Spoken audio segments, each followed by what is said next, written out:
Hello, and welcome back to the Creative Connection podcast. I'm excited about this week's episode, but while I am excited, we had a few technical difficulties while we were recording it. And on occasion, the sound is a little wonky. I just wanted to let you know that in advance. I am excited because Janet Therese is with me, and we are talking about soul alignment, listening to your calling. If you have any questions about any of the parts that may be garbled, feel free to direct message me or reach out to Janet. She has provided her information in our show notes as well. Happy listening, and thank you for being with us at the Creative Connection. Welcome back to the Creative Connection podcast, where we explore the courage to listen to your body, trust your story, and create a life rooted in purpose and presence. I'm Cyndi Thompson, your host. And last week we looked at mindfulness, gratitude, and the idea of allowing for us to begin to open the door of possibility and the ability to let your truth rise to the surface so that you can create the life that you are called to passionately live. Today, we're diving into something many of my listeners and community have been asking about, and that is soul alignment. Soul alignment. What does it mean to live your soul's intended path rather than the expectations, roles, or stories were inherited? To help you explore that, I'm joined today by someone whose work I'm beginning to get to know and find myself deeply respecting. Intuitive coach and energy healer, Janet Therese. Hi, Janet's hello. Let me give a brief introduction and then I will let you go. So Janet supports clients in releasing old patterns, healing fear, and reconnecting with clarity and confidence that comes from living aligned with their soul's calling. She also teaches empaths how to navigate boundaries and honor their intuitive gifts. Her approach is grounded, compassionate, and deeply insightful. Welcome, Janet. Thank you so much, Cyndi. Yeah, so happy to be here. As we begin, I wonder if you could go a little bit deeper in your introduction, because I hear from you about what you do. I mean, when I shared soul alignment, energy healer, intuitive coach, those are just words. What is it that you do in your own way? Can you share that with our audience and listeners? Yes, I sure can. It's funny because words are difficult as an intuitive, because sometimes the whole concept comes in all at once and I have to kind of chunk it down into language. So it's language is just it minimizes the extent of the content, right? As soon as you add language to it. Anyway, I'm an intuitive and I'm a coach. And what I do is I help people clear patterns, because every story is just a pattern of energy. And I help clear those patterns so that they can function from their higher self, from their true self, and have more clarity. So I'm basically helping them peel away what they're not. And I also help people feel into that divine presence, that calming presence that's back behind all the stories, behind all the thoughts, behind all the emotions, because we're not our thoughts and we're not our emotions. And so I help people integrate that spiritual practice or mindfulness practice or meditation practice into their daily lives. And oftentimes people tell me several things that are going on in their life, and I'll see the same pattern of energy that's just showing up in these different ways with different people. But it's the same story because it's just an energetic pattern. And it's just playing out in these different ways. So, Janet, I think we do similar work, and I've never considered myself an intuitive coach, but maybe I am, in that I am working with story, the stories that we're telling ourselves, and the stories we would like to tell ourselves, and the story that the world sees of us. So, what is it Mm. about story for you? Well, we're creators. We create. We either create by default or we create with consciousness. And the whole act of creation is what we are. We can't not be creating, right? And if you are unaware of that, then you may be creating circumstances in your life, stories in your life, and thinking they're just happening to you instead of recognizing that they're all patterns of energy and they're not who you are. You're pure consciousness, pure awareness.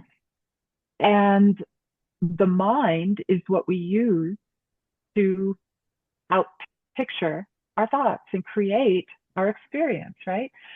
But there are so many stories that we feel we are the victim of. We feel that, and you could see them play out in various ways. It could just be the same story, but it's really just, central casting sends the people down to play all the parts, and uh, it'll show up in different ways in different areas of your life, right? But that's not who we are. You're not your thoughts, you're not your emotions. So when we step back behind the stories and feel into that divine presence, that awareness that doesn't have an opinion, that doesn't judge, it's just love or above, the frequency of love or above. And when we tap into that, we disidentify with the story. And that, I think, is the problem. It's not the story, it's our identification with the story, because life is always going to happen. There's things that are going to play out, and sometimes it's our doing, and sometimes it's collective consciousness, and sometimes it's karma. But can we step back behind it into that awareness and be aware of the awareness, even if stuff is playing out, so that we disidentify with the story, we disengage with it. So we're, releasing attachment is how they say it often. But to me, disidentify is a better word, because I think even just remembering the story is not who you are is really helpful. Yeah. Yeah. So there's so much in that. So, one of my favorite Shakespeare plays Mm-hmm. is All's Well That Ends Well. And there's a monologue in that where Jacques has come to a crisis in his life. He thought his life was this, but instead, it's the famous all the world's a stage and all the men and women merely players, each knowing their own entrance and exit. And I challenge that every time I direct or I speak about that story, in that those entrances and exits may look like they're prescribed for us, but we have a choice in which door we open and which door we close, or which window we open or which window we close, or where we go in and where we go out. And I think that is what you're talking about, in terms of we identify with a place we're supposed to be,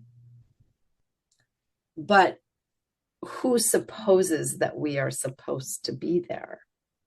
Oh, that's a big question. This is where free will and karma kind of come together, right? Because I do believe that, let's take a step back. We look at this life as a finite existence, and as this personality,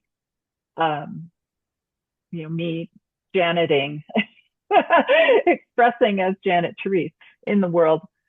Yes, that is finite, but our life is, has always existed, a bazillion years old, right? So some things were already started in previous lives. I read something about that recently. I wish I could remember which book it was in, but I cannot. Darn, I read 10 books at a time. That's where this comes in. Well, it might actually be something that we hinted on or alluded to in a previous conversation that we had about this idea of soul contracts. Yes, exactly. And the spinning pot. The spinning pot, like sometimes a story, if you look at it, and the author had likened it to a spinning pot on a potter's wheel. And sometimes the pot is already spinning and you've got to wait until the pot stops spinning. Yes. And, that's how I look at karmic contracts. And it's really the law of cause and effect playing out. And the only way to transcend cause and effect is to spend more time in divine presence, in meditation, to step back behind the story so you kind of disengage from the wheel. So yes, I do believe that we have some karmic contracts, but it's not necessarily lofty or profound. It could just be, I'm going to come in this lifetime to give birth to this child so it experiences this environment so that it can complete its soul contract. Right. Maybe it came here to have a specific experience, and maybe your only role in that is to be mom for a while. Yeah. So that kind of leads us to this idea of soul path.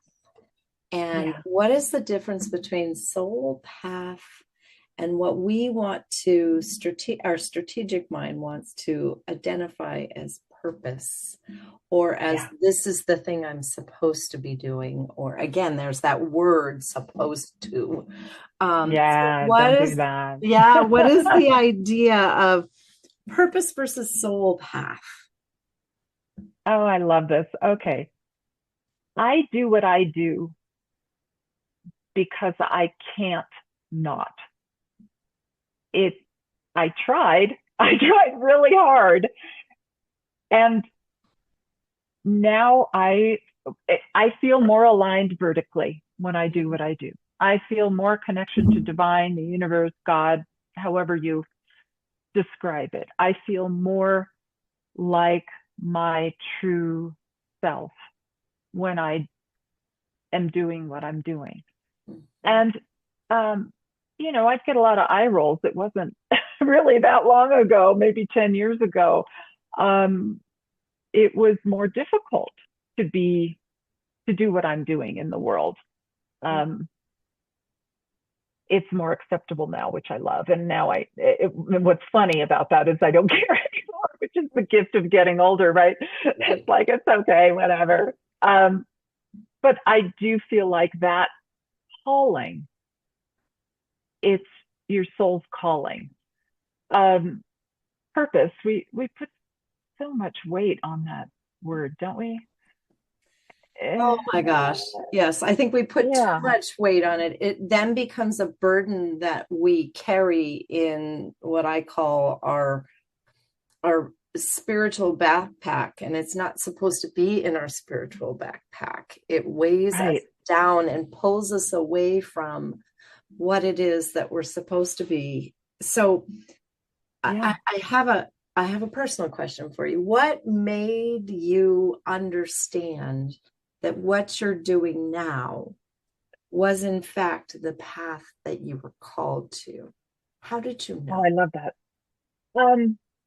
Okay, let me back up a little bit, because what I've noticed throughout my life, because I was raised in a home where we studied metaphysics, and it was very much part of my world growing up. I've always been on a spiritual path. It was not even an option to be doing this for me. I didn't feel like it was an option. But what I noticed is that whenever I went off my trajectory, off of my spiritual trajectory, I would get a little, excuse me, excuse me, you might want to recorrect here. Let's, and if I didn't listen, it would get louder and the whack would get a little harder. It's like, she's not listening. Let's, let's make life happen. And that's exactly what happened. Mm-hmm. Life happened. And there were a lot of things that happened all at once. Mm-hmm. And it put me on the couch for a year. It really did. It knocked my body out. It knocked me out emotionally. And I realized enough. Mm-hmm. It was basically, I really feel like it was God saying, you're going to sit and you're going to stay until you get it. Mm-hmm. And I did. Yeah. And I realized you were grounded. You were grounded till you grounded. I was grounded. Oh, yes. Totally. Time out. You're in a timeout. You're going to have to just figure it out. And I did. Yeah. I did. Yeah. And I'm sure this is true for everyone. They could think of when they've gone off their path, life just doesn't work out so fabulously well. I'll tell you, your soul knows exactly why you're here. And it will guide you, but you've got to disengage from the story. And sometimes our world right now, especially, gets so noisy and there's so much stimulation. Yeah. And what was that movie, Sense and Sensibility, where he goes to visit the women and then he says, excuse me, ladies, I need to go write a letter this afternoon. I mean, that was what he was going to do in his entire afternoon, was write one letter. And look at how we live now. There's so many distractions. Yes. And we feel like that's normal. It's so not normal. We are so disengaged from nature, from our true nature. Mm. And I really feel that the best way to hear that soul path is to align with your soul. Yeah. And I think it's true I think you hit it right on the head with the fact that we will be stopped. We are either going to suffer some sort of health or relational or something crisis will happen. Or here's the other part of it. And this is some of the people that I work with. They're traveling down this path that they believe they're supposed to be on. And then they hit this point where they can't get to the next level. There's a wall there and they can't figure out why they can't get through this wall. Well, that wall is there for a reason. It's to say, hey, this is not the right way for you. And if they would just look right or left, they might find the right way for them. And so that resistance that they come up against when they're trying to accomplish something is another way our soul or the divine helps guide us back to where we're supposed to. Exactly. Yeah. But, and I love that. That's such a great way to frame it, because is that fear, or is that your set point and you're butting up against that set point and you need to get through that? So and this is going down a lot of different roads, but I think that the more you spend time in meditation and experiencing your true nature, that presence, that peace, that calm, that loving awareness, as Ram Dass called it toward the end of his life, loving awareness, that's all it is loving awareness.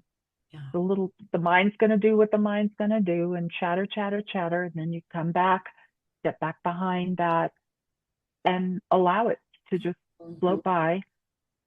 But the more you disengage from the chatter and step into that loving awareness, the more you can recognize, you build your discernment. Okay, is this fear? Is this a no? And I can't tell, I know how it feels to me when it's fear, and I know how it feels when it's a no. But it took a lot of years of practice. And I think the more time you spend, I know the more time you spend in that quiet awareness, the more you build your discernment muscle of, okay, am I contracting because this is a no? Or am I contracting because this happened 10 years ago and it's causing fear in my body? And that's what I help my clients with, the discern. discernment of the fear mechanism, which is created by a multitude of different things, one being the ego that thinks it knows how to protect us, and sometimes it's protecting us in an old pattern, and we really need to break that pattern. And that is actually something that I experienced because of a health issue that stopped me in the middle of Central Park and unable to walk.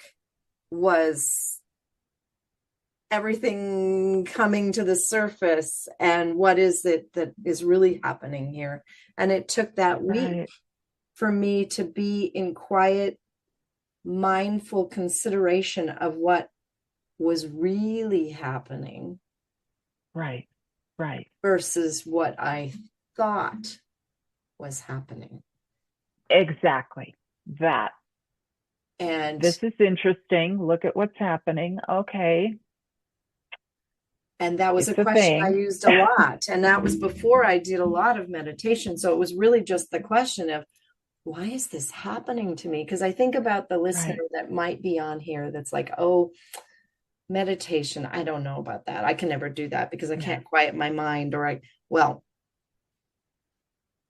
meditation is about allowing the thoughts to pass through and not get involved in the thoughts that are happening and the dialogue that tries to start. It's allowing it to pass. But in that is the discovery of who we are and where we're supposed to be driven towards. The rediscovery. Yes, the recognition. Yes, and recognition. And reclaiming. I like that word in front of everything. Yes, because it's something you already know. And that's, to me, I don't meditate for hours every day, not at all, but I meditate to recognize, to remember, to know who I am. It's like, oh, okay, got it. And there's no words for it. And meditation is, it's not, I don't mean this to minimize anyone's experience, but it's not as hard as people think. It's really a stepping back behind the stories and focusing on the breath and allowing whatever's going to show up to show up. Exactly. So when we think about this idea of purpose versus path, or we think about this idea of soul contracts, things that we are here to accomplish, whether we realize it or not. Our souls realize that, and the divine knows that, and that's why we are here. But there's an interconnectedness of us all. I liken ourselves to, and I shared this with another person that is a shaman many years ago. I shared this with her.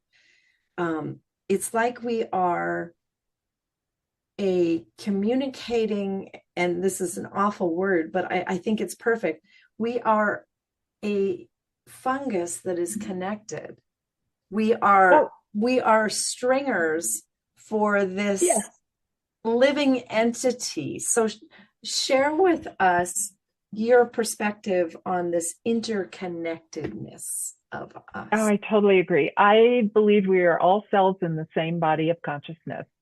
And, while we're playing out our own life path here, we're also playing it out in communities, in families, in, our country, and on a global level as well. You know how your cells communicate with each other through cell signaling and neurotransmitters and blah, blah, blah. I believe we do that too. And that's intuition. And because we're all connected, we're all cells in that same body of consciousness, just like a cell in your big toe can talk to a cell in your ear. And yeah.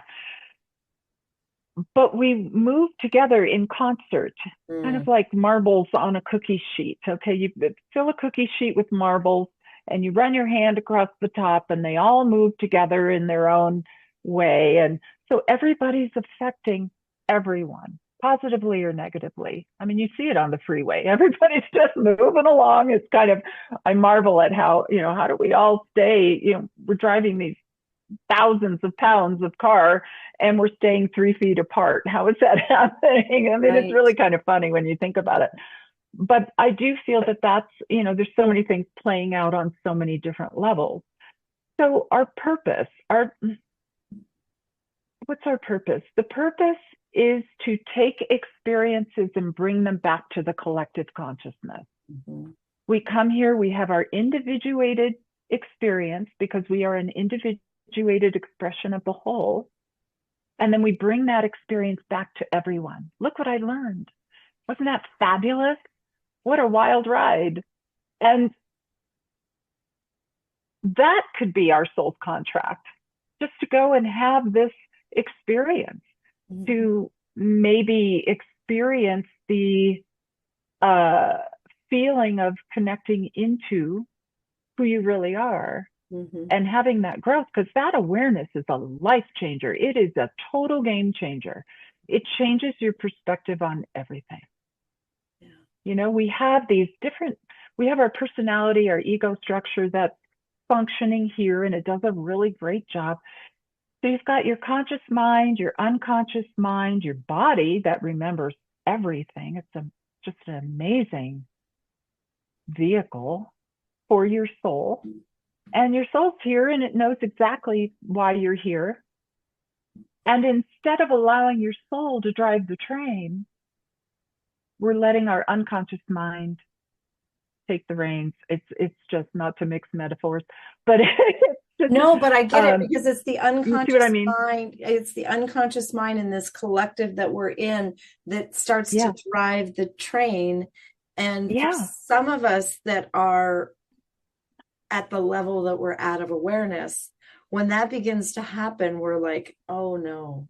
I mean, look at we joked about this before we started, but look at what's happening in the world. And we can't become attached to what's happening in the world. We have to allow it to flow. Yep. At some point in time, it is going to come back to right.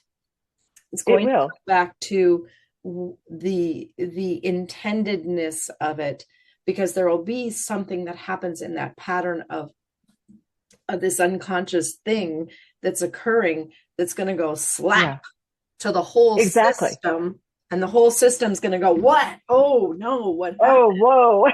I know. And we've been here before. We've been here before. Many times. Yeah. I mean, even just on a smaller scale, I tell my son, 1968, let's talk about 1968. Yes. But, yes, there's a lot that's happening right now. And we're bombarded with news and social media. So there's no escape from it. But it is an outpicturing of what's going on in our consciousness. And at the same time that this is happening, more people are waking up. Exactly. More people are opening spiritually, living from their heart. It's really remarkable. It's really remarkable. Yeah. But I think, the best thing we could do to help everyone is to do our own personal work and to align with our soul's path. And to not have, because I've had 1 or 2 clients that this has been their thing, where they have begun to feel a guilt or a shame to moving away from what's happening over there to coming back to themselves, because they know that this is where they need to be, but there's this pull to what's been happening. And this is that pattern that you help people with, and that those of us that do feel what is going on, and we're trying to, we need to know that there needs to be a border to ourselves in order for Well, us. exactly. I Yeah. know for me, the best thing that I believe that I can do, because it feels expansive, which we'll get into that too, your little barometer. Mm-hmm. Um, it feels expansive to me to sit and meditate and go into prayer and hold in my heart the world how I want it to be. You know, the peace and the love, and let's get past all this stuff that's happening. Can we just get, this again? Really? Are we really going to do this again? Right. And some people feel the calling to go make their voices heard and, march in the streets, and that's fine. Yeah. That's fine. I think, and this is what I really wanted to touch on. How do you, because your soul's path is your North Star, right? How do you tap into that? How do you know? How do you follow that? Mm-hmm. And again, back to meditation, when you have the experience that you have in meditation of connecting into that Mm-hmm. true self, that awareness that is constant, no matter what you're doing, Right. then you have the ability to discern, because of you'll feel your field contract, your energy field. You'll just you'll feel it. And then when you think of something else, it's like, Mm-hmm. right? It's like shaking out a sheet. Yeah. Okay, that feeling of taking the sheet before you put it on the bed and you shake it out. Mm-hmm. That's what it feels like to me. Yeah. That feels yeah. expansive and wonderful. Yes, I could do that. That feels good. Yeah.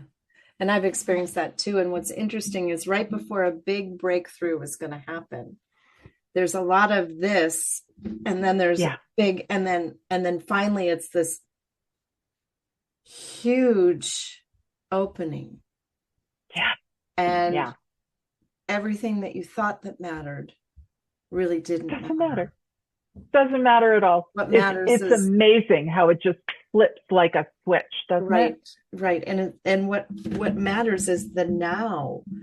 So I think we've touched on this without using the words, but the difference between vertical and horizontal alignment. And vertical and horizontal. I know. Well, yes, but the fact that it's a circle of alignment. So what is your take on the vertical and the horizontal? Yeah, and I always tell people, it's like, be vertically aligned. Don't try to get what you need horizontally. Your source is this way, even though, space and time are kind of a thing that only happens here. But I think that the language helps people understand. Yeah. When you have to be grounded to the frequency of the planet, and all the technology makes that so much more difficult. But people talk about grounding a lot, but it's really aligning your frequency, aligning your body's frequency with the frequency of the earth. Yeah. Being out in nature will help you do that. And there are so many grounding practices, but really it's aligning that frequency so that you can feel connected to something bigger than you. And then when you align from up above, that pillar of light that connects you from above and below, that's where the power is, because then you're in the present moment. Yeah. When you're in the present moment, that intersection of vertical and horizontal is where your power is, right? Yeah. That's where infinite possibilities exist. Yeah. Yeah. And when you go to that place, that crossroad there, that is the peaceful place right in your heart. It's interesting. I think I was, I don't know, maybe 10 or 11. And there was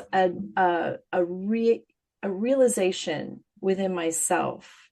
I was a very shy kid growing up, and we moved quite a bit prior to my Hmm. turning 6 or 7. So there was a lot of chaos and not a lot of stability in that time period when, a lot of things are happening for the growth of a person.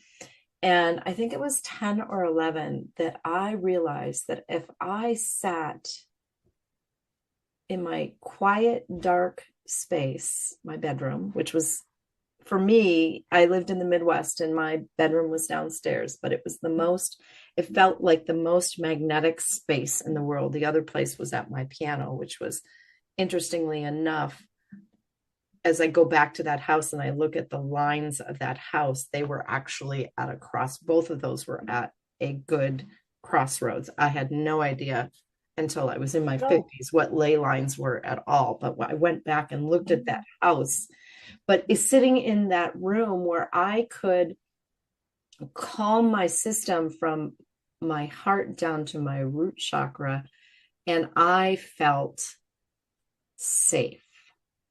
Right. And I could go out Right. into the world and do anything. And Right. fear disappeared. So as I think about us as beings, as human beings with brains that want to share with us lots of logical things, when we talk about when we talk about the horizontal versus the vertical, I see the horizontal as that logical, what's happening in the world, we're all on the same path forward, versus the connecting to the divine up here and down below the earth, Right. Right. and connection. And that when you find those two things and you line up, like I did when I was 10 or 11, you find that Yeah. space. Yes. Yeah. You know, I love that you brought up when you were a kid because, they say time flies when you're having fun, right? Mm-hmm. When you forget that you have a body, when you forget that there's time, you're just totally in the zone and you're feeling fabulous. And we had a dirt lot on the corner, and I used to Mm-hmm. take my Stingray bicycle, and somebody had put in all these, All the bumps. jumps. And oh my God, I was in heaven. I was Mm-hmm. absolutely in heaven. Hours went by, and it was just, Mm-hmm.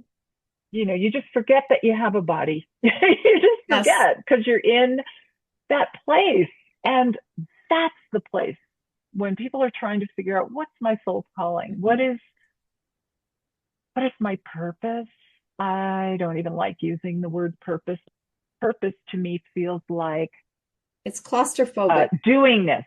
It Yeah. feels like things I need to do rather than who I need to be in the and world. and it's claustrophobic. It pins us Yeah. into a certain thing rather Yeah. than an allowing. um Exactly. yeah. Because you might have a certain calling or certain purpose, say, in the first 30 years of your life. And then it's time to do another thing, you And know, then another thing. So and then another thing. and the interesting thing is, if you look at how those things are connected, they are connected. It's an Mm-hmm. extension of something that you earlier had. Right. And it's Right. and in my perspective and in my belief system, it is the continuation of a line that happened before this body and the Yes. line that's going to happen after this body. Yeah. And it's not really very linear, but it's that potter's wheel and that contract, and we have to Yep. join it when it's time to join it. Yes. It And will reveal itself, and that ask every day. Sit in quiet. Just sit in quiet and ask. Put me where I need to be today. What do I need to do today? Who do I need to talk to? mhm, Show me the breadcrumbs. And whatever shows up, do it. yeah. Well, that kind of leads to my next thing is what are some things that people can do? Well, you've just provided one.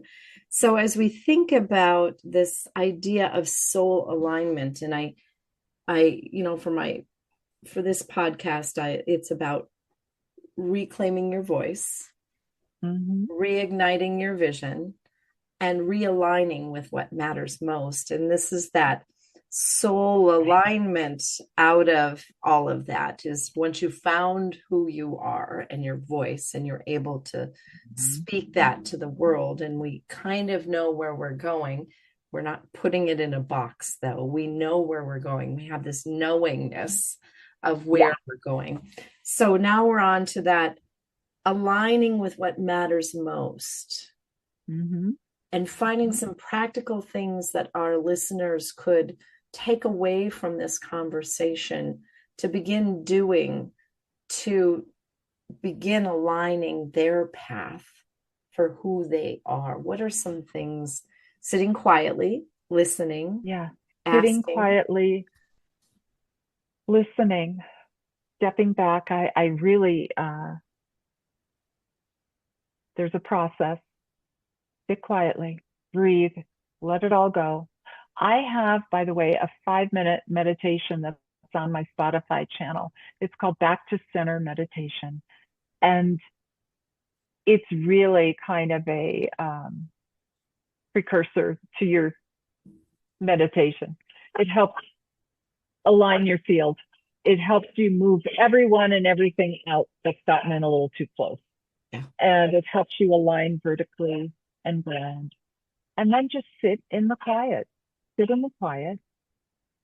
And, any thoughts or stories come up, step back behind the stories, keep bringing yourself back. Like Jack Kornfield says, bring the puppy back. And you're trying to teach a puppy how to sit, right? Just keep bringing the puppy back. Speaking of, yes, my little darling, they're fixing the roof outside. So he's, making himself known. Okay. He's lucky. He's adorable. Buddy, come on. Hey. Well, it's interesting. You just spoke him into being. That's okay. Totally. You're welcome. So another thing that I think would be great for people to do is remember when they were a kid.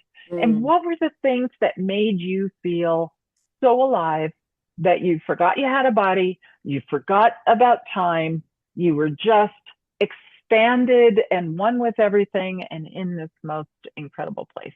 And, they always say, when you're trying to figure out what you want to do in your life, think about what was the thing that you loved to do when you were a kid, right?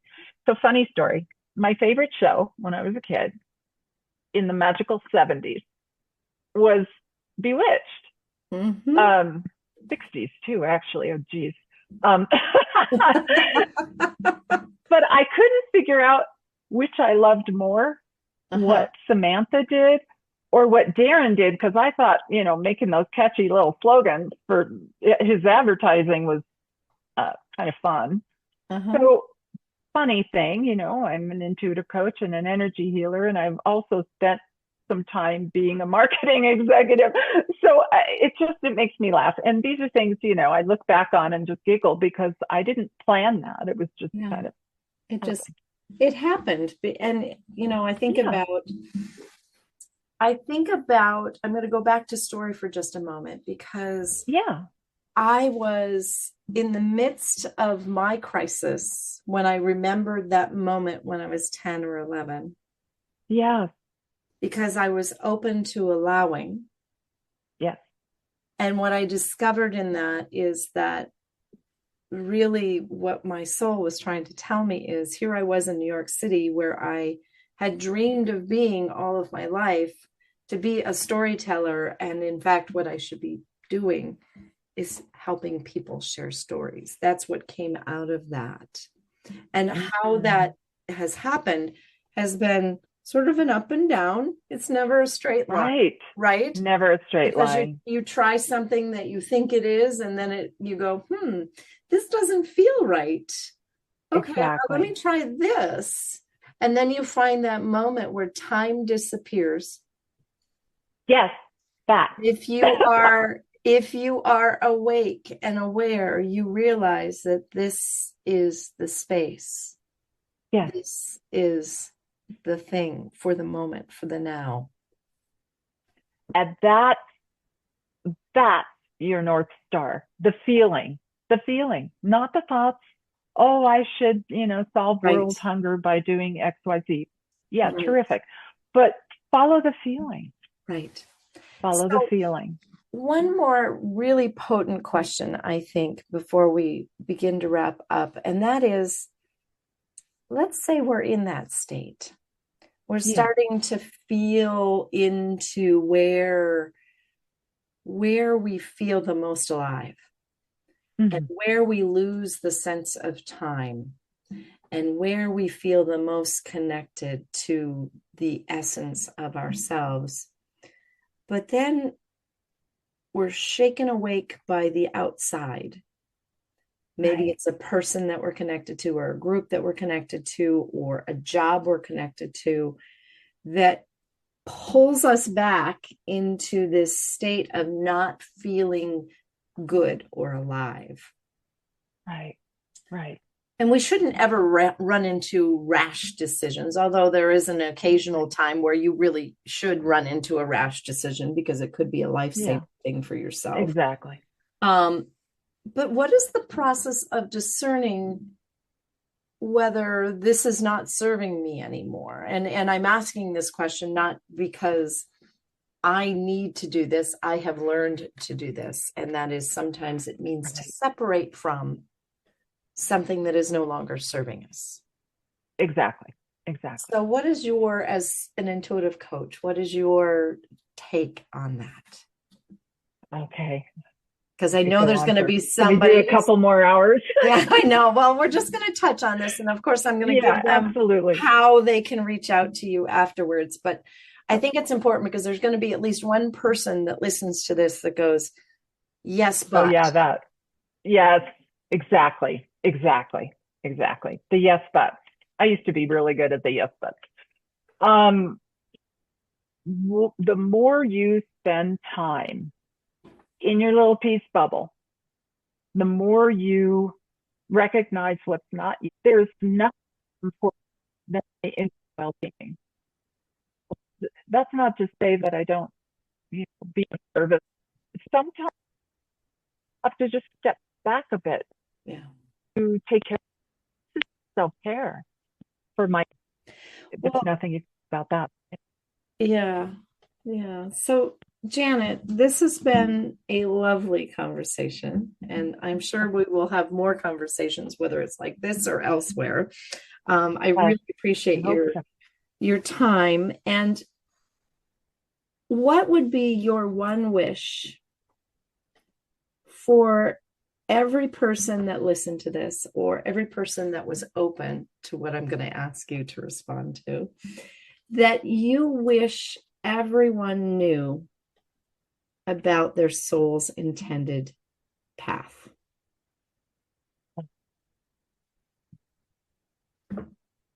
Wish for of that that there's no supposed, that it's really joy, experiencing joy in matter. Yeah. Great. Thank you so much. So I know that I'm going to put in the show notes that where we can reach you through your website, your YouTube station, which you've already spoken about today, and that there being the precursor to doing meditation available to them. Is there anything else that you'd like to share before we say goodbye? Yes, it's just a light station, and I just really appreciate it, Cyndi. Thank you. Thank you so much, Janet, for the beautiful conversation that we had today. And I look forward to other beautiful conversations with you. So Janet has left for us in our show notes today her website, janettherese.com, where she had mentioned that you can see one of her free offerings to you about meditation, sort of a meditation preparing to meditate. And then you can also find her on YouTube and Spotify. And again, all of that will be in the show notes. As I close out this particular episode today, I want to remind you that awakening your voice or reclaiming your voice, reigniting your vision for who you see yourself being in this life, and realigning with what matters most was at the core of what we spoke about today. And we were all over the place on that. For some of us, it's a nudge. For some of us, it's a whisper. For some of us, it's a gut reaction to something. I do begin my presence circles in January, beginning with the Rooted in You circle and the community. And if this conversation resonates with you, perhaps one of those circles is what you are needing. I do have two events that I'm participating in coming up. Both are free because both are a way to help educate, enlighten, and awaken what you may need to reawaken to, whether it's your voice or a vision for yourself or what really matters to you in your life. The first one is on Saturday, December 27th. I will be taking part. Again, this will be my second time that I have participated in the Feminine Frequency Gathering on Facebook. And I will put that in the show notes as well. And this year I am doing it's something to help you prepare for 2026. It's called Awaken Your Inner Quiet Magic, a New Year presence activation for women who are ready to align to their next chapter. It's a 20-minute. You'll be able to see me, and I will be sharing with some things that you can do and work on to prepare yourself for this next chapter. And I consider 2026 the beginning of the next chapter of whomever you are choosing to become.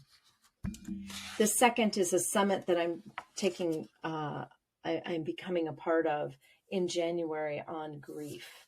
And grief is not just about the loss of a human or a pet or that, but it could be a loss of something that we really wanted and it didn't happen. It didn't materialize, or maybe it went away.